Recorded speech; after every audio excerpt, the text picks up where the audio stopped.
دیتے ہوئے یہ کہا جاتا تھا کہ آپ ختم نبوت کے ٹاپک پہ خطاب نہیں کریں گے. یہ لوگ اس حد تک آپ کے سسٹم کو ہائی جیک کر کے بیٹھے. بٹ دا ایشو از کہ ہم لوگ سو کالڈ مائنورٹی رائٹس کے نام پہ ایسے لوگوں کو پروموٹ کرنے لگے جو کہ پاکستان کی نیشنل سیکیورٹی کے لیے ایک بہت بڑے تھریٹ ہیں. میں دوبارہ ان چیزوں کو نہیں دہراؤں گا جو ہماری بہن نے کہا کہ کس طریقے سے ایم احمد جو بیوروکریٹ تھا جس نے بنگلہ دیش کو توڑنے میں اپنا رول پلے کیا.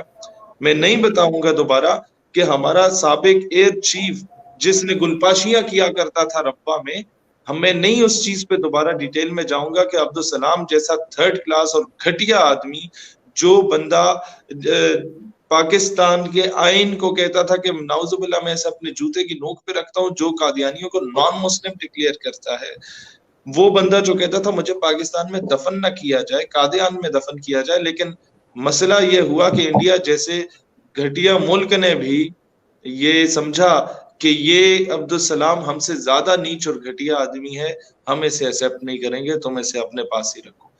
لہٰذا ان چیزوں کے معلوم ہونے کے باوجود ہم لوگ جب ان لوگوں کو ضرورت سے زیادہ پروٹوکولز دے رہے ہیں، ہم لوگ جب انہیں ضرورت سے زیادہ ہر ادارے اور محکمے میں گھسا رہے ہیں، یہ بات یاد رکھنا they were neither sincere with Pakistan, they were neither sincere with Quaid Azam, nor they will be sincere with Pakistan at any cost. ایک ملک کا کانسٹیٹیوشن ان کو مسلمان ڈکلیئر ہی نہیں کرتا، جو کہ جس کے پیچھے یہ ساری جدوجہد کر رہے ہیں، یہ اس کانسٹیٹیوشن والے ملک کے ساتھ سنسیئر کیسے ہو سکتے ہیں؟ ایک فیکٹ ہے، یہ اس کو تسلیم کریں. آپ کے پاس اور کم لوگ ہیں، آپ کے پاس بڑے اچھے کرسچن آفیسرز ہیں بھائی، آپ ان سے کام لیں جہاں پر ان کی ضرورت ہوتی ہے. ہندو آفیسرز ہیں، سکھ آفیسرز ہیں، ٹھیک ہے، ہمیں کبھی اعتراض نہیں ہوا. لیکن مسئلہ یہ ہے کہ فزکس کیمسٹری میتھس پڑھانے کے لیے آپ کو پاکستان میں کوئی بندے کا پتر نہیں ملتا. آپ فاؤنڈیشن کالج کے H O D doctor Javed کو جا کے لگا آتے ہیں، آپ کو کوئی اور بندے کا پتر نظر نہیں آتا جو انٹرویو میں آگے مین سٹریم میں. یہ میں راول پنڈی کے فاؤنڈیشن کالج کی بات کر رہا ہوں، فوجی فاؤنڈیشن کالج. مسئلہ یہ ہے کہ وہ اپنے لائیو مین سٹریم انٹرویو میں آگے کہتا ہے جی ہمارے بزرگ کو چچا جی جو ہیں وہ خلیفہ صاحب سے بڑی محبت کرتے تھے، وہی خلیفہ تھرڈ کلاس جو ان کے قادیانیوں کا ہے، اور کہتا ہے انہیں گھوڑے لا کے دیا کرتے تھے ہر سال.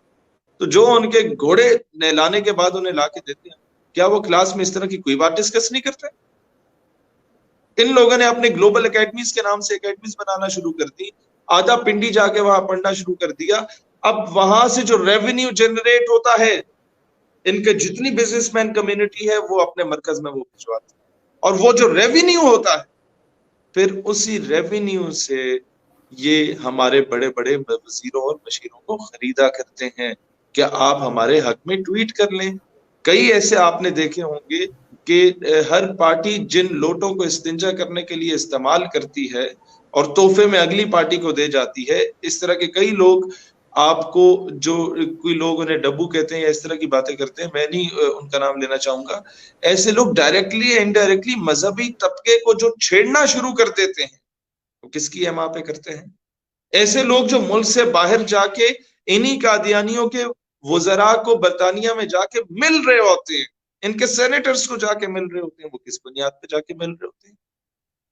لہٰذا ان لوگوں کو 3 چیزوں سے آپ کو آؤٹ کرنا پڑے گا.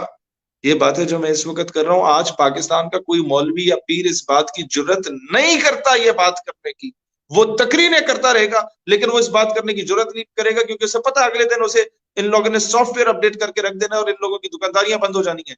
پہلی بات، افواج پاکستان کے، Pakistan army, navy, air force, یہاں پر ان کے داخلے پہ پابندی لگائی جائے، ان کی بھرتیوں پہ. نمبر 2، پاکستان کی بیوروکریسی اور سول سروسز میں ان قادیانیوں پر پابندی عائد کی جائے. نمبر 3، پاکستان کے اندر ٹیچنگ کے شعبے میں ان قادیانیوں پر پابندی عائد کی جائے. اس کے علاوہ آپ کو کچھ کرنے کی ضرورت ہے، اس کے علاوہ جہاں مرضی نوکری کریں، آپ انہیں پورے یہاں کے اختیارات، رائٹس دے دیں، کوئی مسئلہ نہیں. ان 3 جگہوں سے یہ لوگ نکل جائیں گے اور یقین کے ساتھ نکل جائیں گے. جو لوگ اپنے آپ کو ڈکلیئر کیے بغیر گھسے میں، ان کا کورٹ مارشل کیا جائے گا، انہیں اسی طریقے سے حرام زادوں کو ڈرم آؤٹ کیا جائے گا. مارک مائی ورڈز، پاکستان کے اندر سے غداریاں ختم ہو جائیں گی. پاکستان کے نظریے کے خلاف جو پروپیگنڈاز ہیں وہ ختم ہو جائیں گے. پاکستان کو جو ایک سیکولر یا لبرل سٹیٹ بنانے کی کوشش کی جا رہی ہے وہ پروپیگنڈا ختم ہو جائے گا. اور پھر آج کے دور میں جو یہ ڈیبیٹ شروع کروا دی گئی ہے کہ either to accept Israel or not, یہ ڈیبیٹ شروع کروانے والے ختم ہو جائیں کیونکہ ان کے پیچھے جو اصل دہشت گردی کو ہوا دینے والے وہ لوگ ہیں وہ کون ہیں یہ آپ کے سامنے آ جائے گا. یہ میں وہ باتیں کر رہا ہوں جس کے بعد آپ کے اوپر ملک سے غداری کے ٹھپے لگ جاتے ہیں بھائی جان. میں وہ باتیں کر رہا ہوں جس کے بعد آپ کا شمار نامعلوم افراد میں ہو جاتا ہے حمائل صاحب.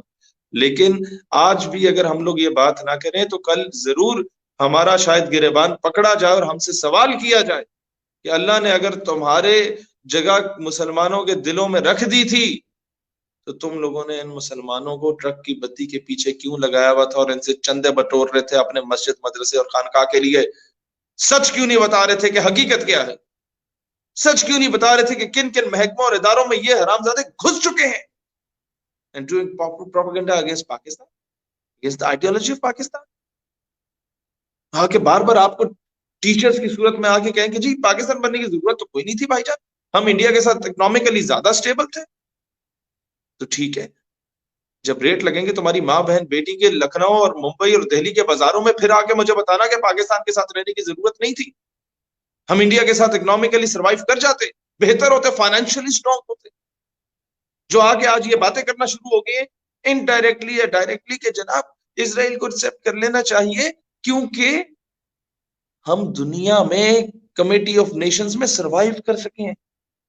دنیا بدل گئی ہے, ہمیں بھی بدل جانا چاہیے اپنے انٹرسٹ کے لیے, نیشنل انٹرسٹ کے لیے. نیشنل انٹرسٹ کے لیے کیا میں فلسطین کی ماں بہن بیٹی کی عزت کا اس پہ سمجھوتا کرنا شروع کر دوں؟ کشمیر تو پہلے بیچ آئے یہ لوگ, تو آپ یہ سودا بھی کرنا شروع ہو گئے. آپ مارک مائی ورڈز, اگر ہم لوگ یہ چیزیں اوپنلی اور اسٹریٹ فارورڈ ہو کے یہ باتیں نہ کریں, مارک مائی ورڈز, آج سے 2 سال کے بعد speaking against Israel will be termed as extremism. اسرائیل کے خلاف بات کرنا پاکستان میں دہشت گردی سمجھا جائے گا, جس طریقے سے مشرف ٹینیور میں امریکہ کے خلاف بات کرنا دہشت گردی سمجھا جاتا تھا. مارک مائی ورڈز, آج سے 2 سال کے بعد آپ کا بندہ, آپ کا مولوی جو ممبر پہ بات کرے گا انڈائریکٹلی کہ یا اللہ فلسطین کے مسلمانوں کو آزادی دلا دے اور ان یہودیوں کو جو ہے نیست و نابود کر دے, وہ غائب ہوگا. جس طریقے سے ایک دور میں مولانا کہا کرتا تھا آج سے 15-20 سال پہلے کہ اللہ افغان طالبان کو, مجاہدین کو کامیابی عطا فرما اور انگریزوں کو نیست و نابود کر اور ان کے حواریوں کو نیست و نابود کر, تو ان کو تھرتھلی مچ جاتی تھی کہ مولانا صاحب جو ہے حواری والی بات کریں تو ہمیں ٹارگٹ کر لیں. مسئلہ یہ ہے کہ ہمارے ادھر ایک انکل ہیں, وہ کہتے ہیں کہ کالا بھی کتا ہے تو چتا بھی کتا ہے, دونوں کتی نے پتر ہیں. لہذا the one who is speaking against the ideology of Pakistan, اس کو بھی eradicate, اس کو بھی against سدباب کرنے کی ضرورت ہے. the one who is speaking against the armed forces of Pakistan, اس کو بھی کریں. جنرل صاحب کو گالی دو, اس کو غائب کر دو, بہت اچھی بات ہے, لیکن اب speaking against رسول اللہ علیہ السلام اس کو پروٹیکشن دینا شروع کر دو. اس کا مطلب کیا ہے کہ کتی چورا نال رل گئی ہے, and we have to understand it. اب میں نے 3-4 باتیں انڈائریکٹلی بہت زیادہ کلیئرلی آپ کے سامنے کر,